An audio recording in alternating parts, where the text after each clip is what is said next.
Welcome to Kathryn Raaker's World. Innovation,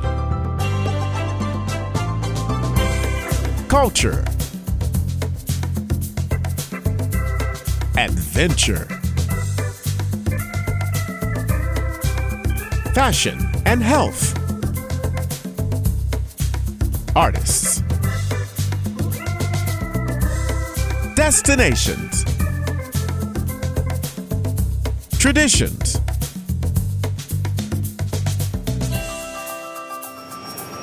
This is Kathryn Raaker's World. Hi, this is Kathryn Raaker of Kathryn Raaker's World and our syndicated Let's Just Talk, our radio show.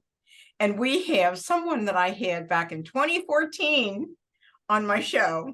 And I'm very excited that he saw my LinkedIn and decided that he wanted to promote his new book, which is, his name is Dr. Paul A. Ruggieri, who is a practicing board-certified general laparoscopic surgeon who has operated for over 20 years. Dr. Ruggieri performed his surgical training at the world-renowned Washington University School of Medicine, Barnes Hospital in St. Louis.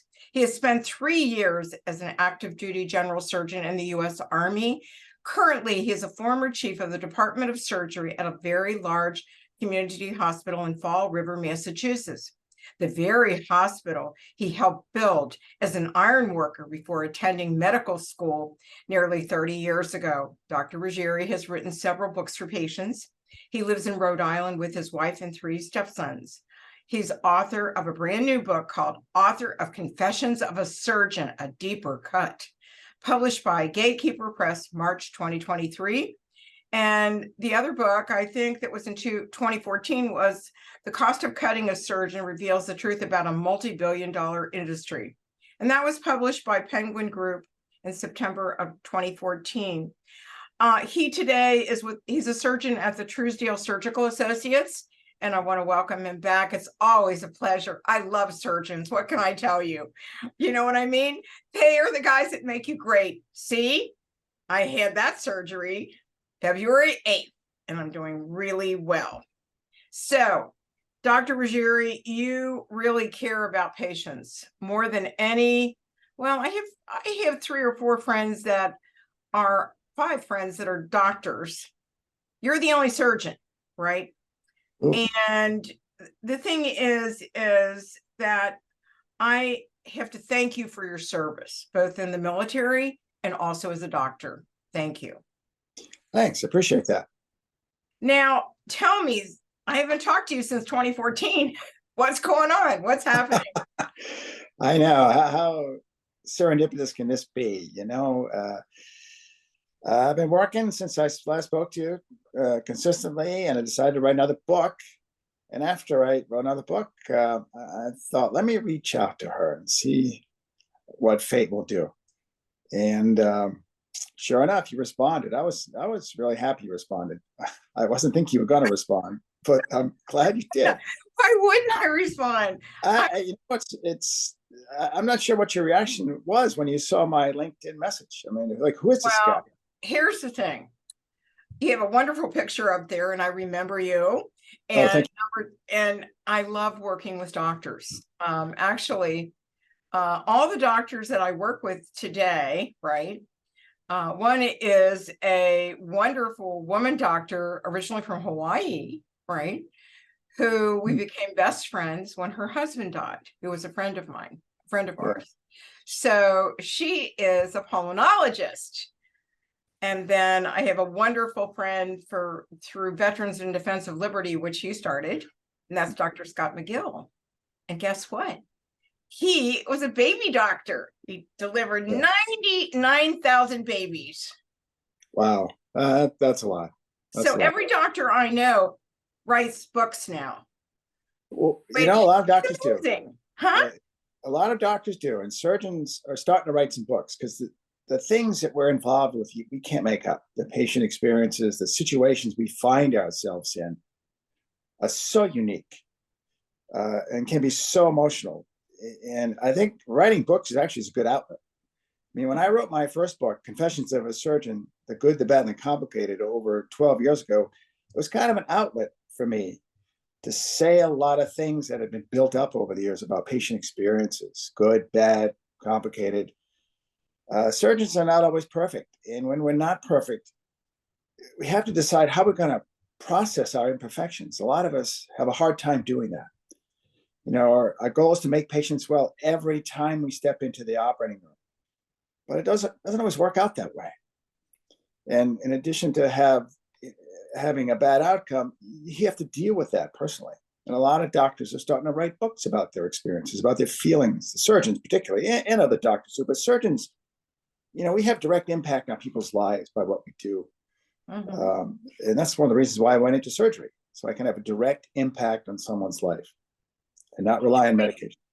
Now, you were an iron worker first. That's exciting, actually. Oh, yeah. You built this hospital, right? Well, I had to make some money to go to medical school. And my uncle owned a construction company. He put me to work. And it was good work. I was young. I was outside. And you put in reinforced iron bars to put in floors of a hospital. And looking back, and I had no idea I was going to end up at the same hospital. That wasn't planned. No, it wasn't. Life is really funny sometimes, don't you think? It can be, you know, you just have to go with it. You really just have to roll with it. Well, you know, I am so glad that doctors are writing now, because I think it relieves the tension, number one.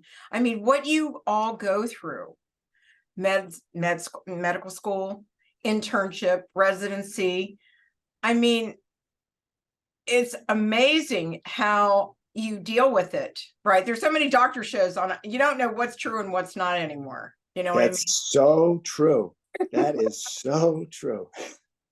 Well, all the doctors I know play music, talk when they're doing surgery. They're, you know, it's really funny. I have to tell you, I have to share this because I know what you can appreciate this.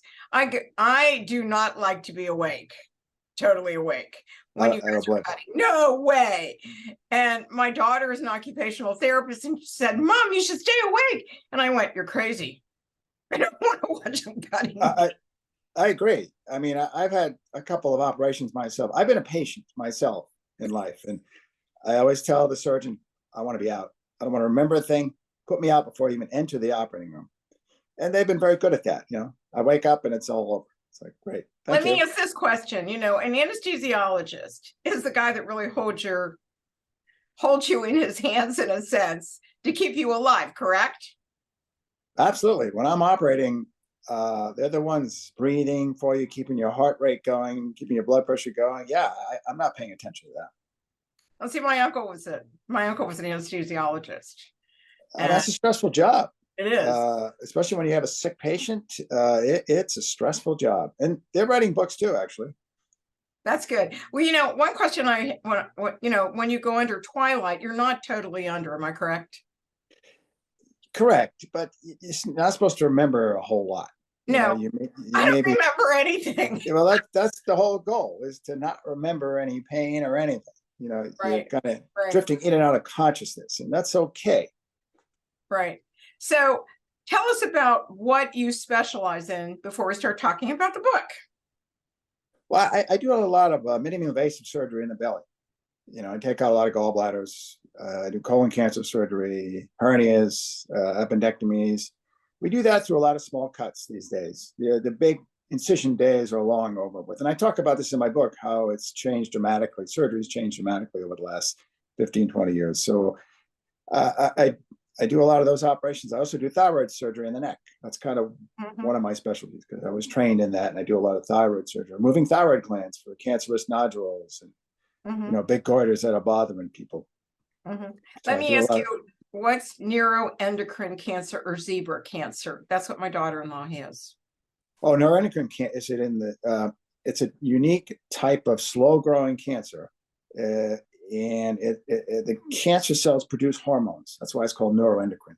Endocrine is hormones, and many times it's treatable. If you find it early enough, it's curable. If you remove it, and it depends where it is. It could be in many locations in your body. It could be in the pancreas, for instance. That's a common area for neuroendocrine tumors.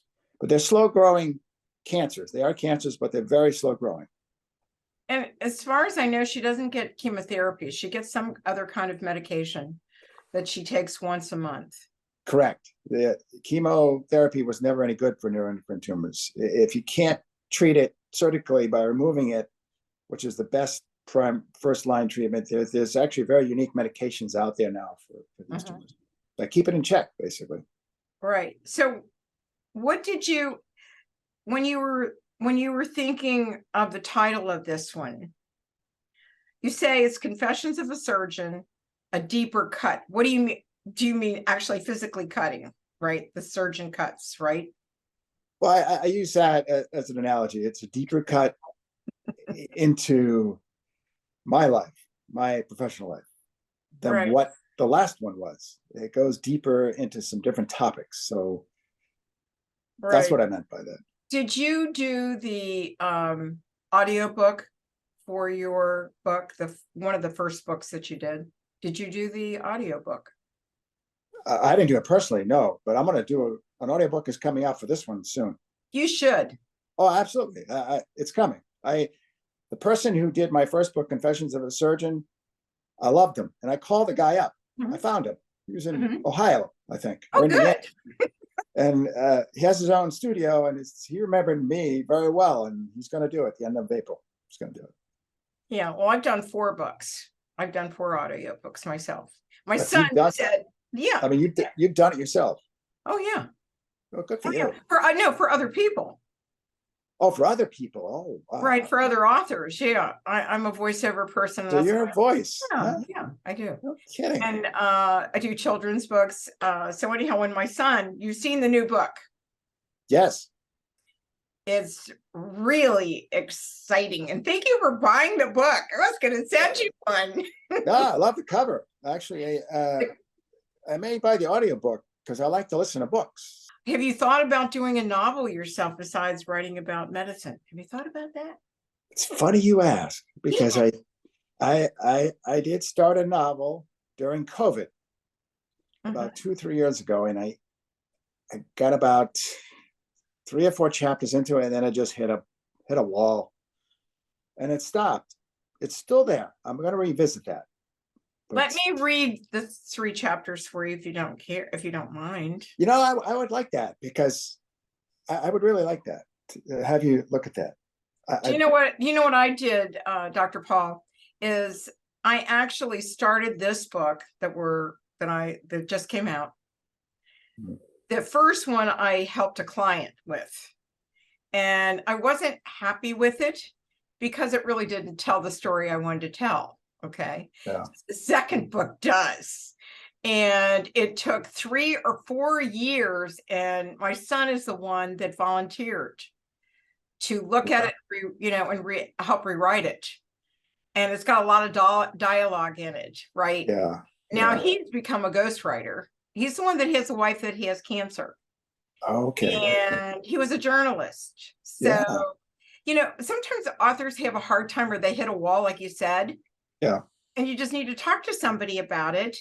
Yeah. You can get past that wall.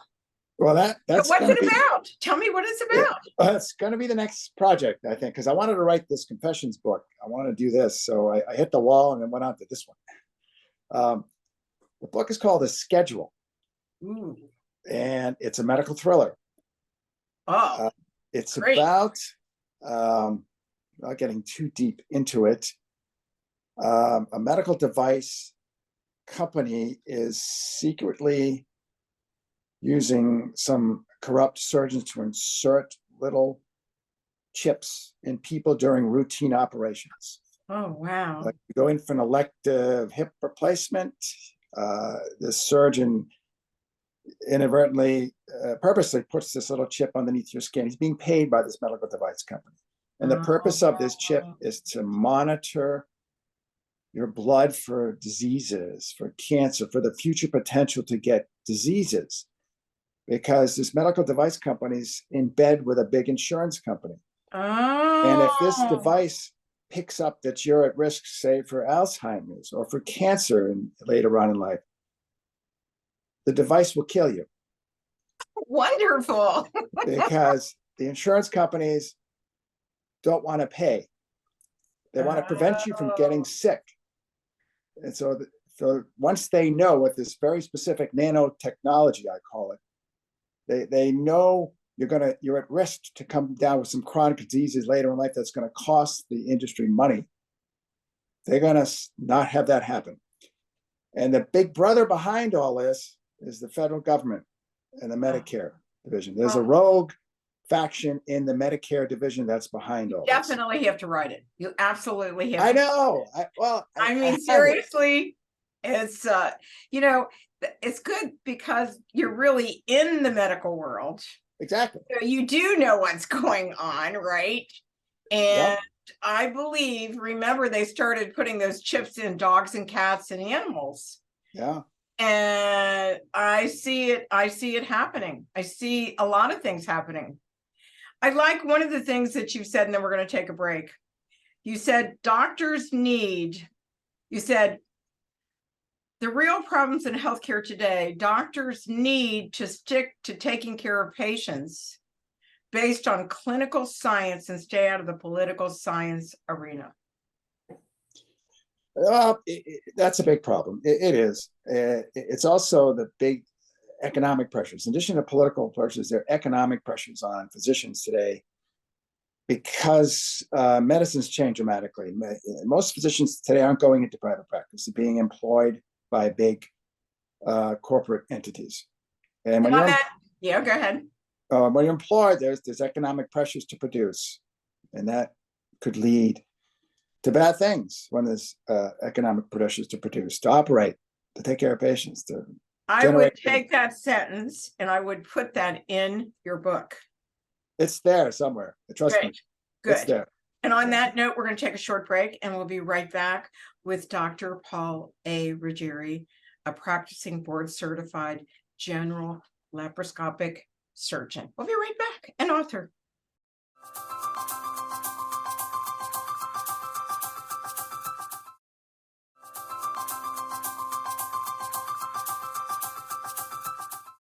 We're back on Kathryn Raaker's World and our syndicated TV show, and Let's Just Talk, our syndicated radio show. And I have an old friend, not old, he's younger than me, actually back with us, that was an author of the book, The Cost of Cutting: A Surgeon Reveals the Truth About a Multi-Billion-Dollar Industry. That was the first book, right? Second. That was the second book. What was the first book then? The first book was Confessions of a Surgeon, the Good, the Bad, and the Complicated. Oh, okay. So this is third book. This is his third book, the unofficial sequel to that. Okay. So Confessions of a Surgeon, a Deeper Cut.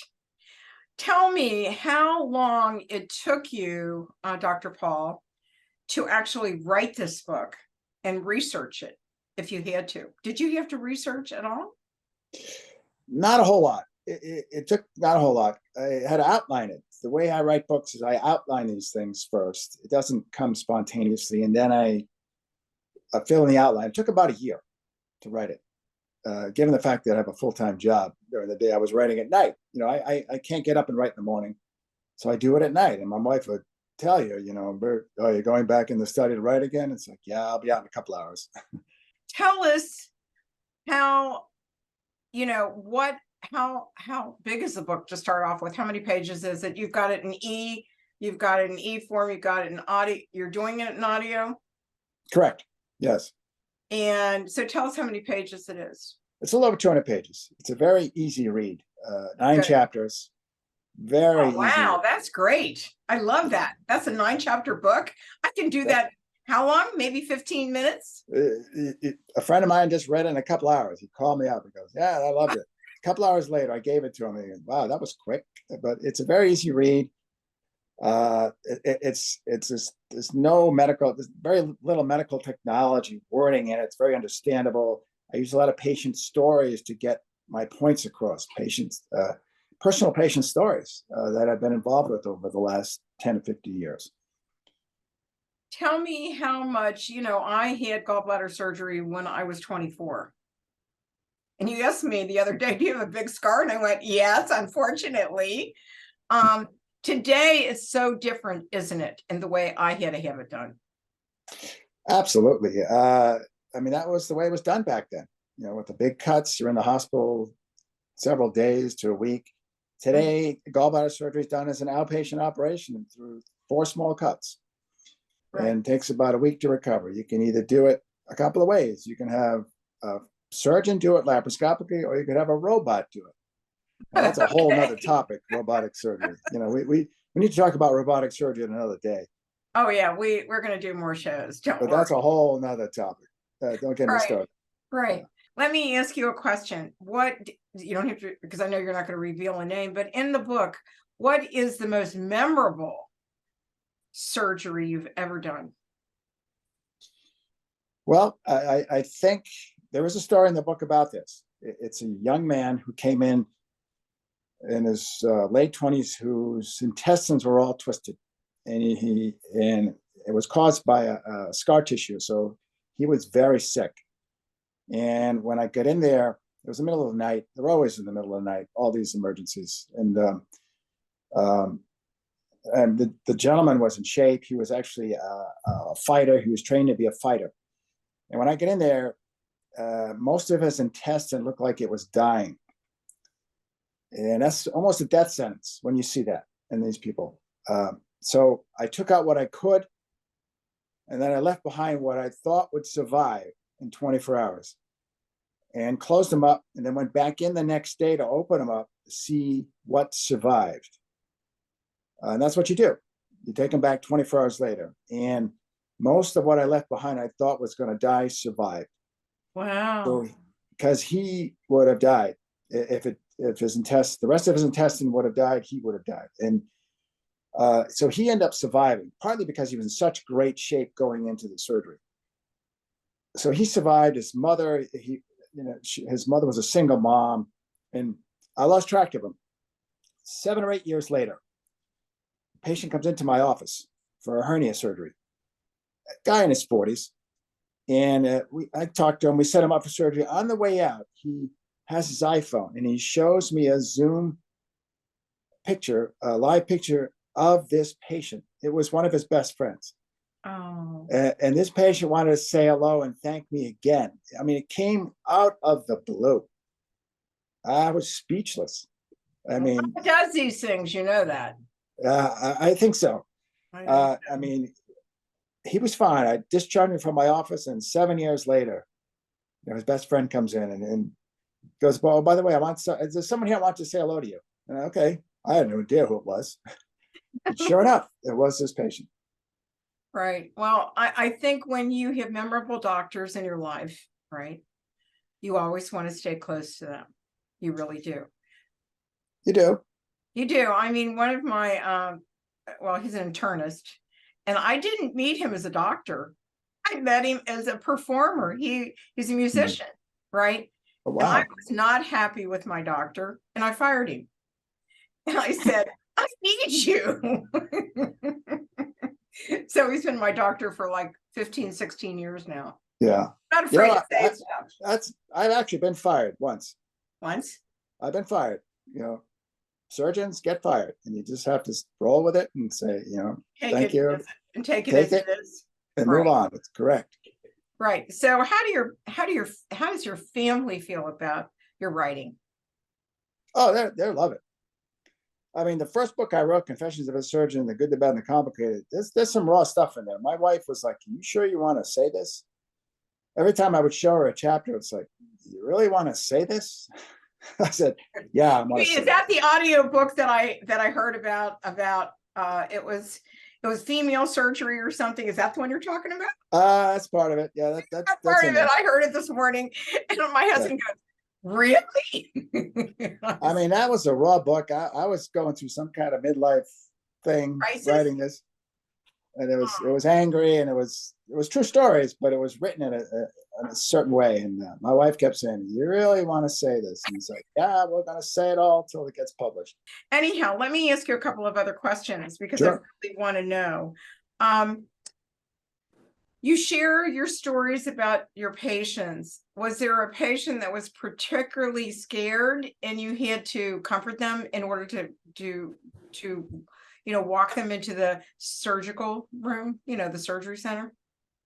Yeah, it's funny you say that. Most patients, I usually have to be the bearer of bad news, particularly when it comes to cancer, diagnosis of cancer. If it's a surgical cancer, like a colon cancer, like a thyroid cancer, I'm the one working it up, and I'm the one telling them they have cancer. So many times, patients, you say the word cancer, and it just stops them in their tracks.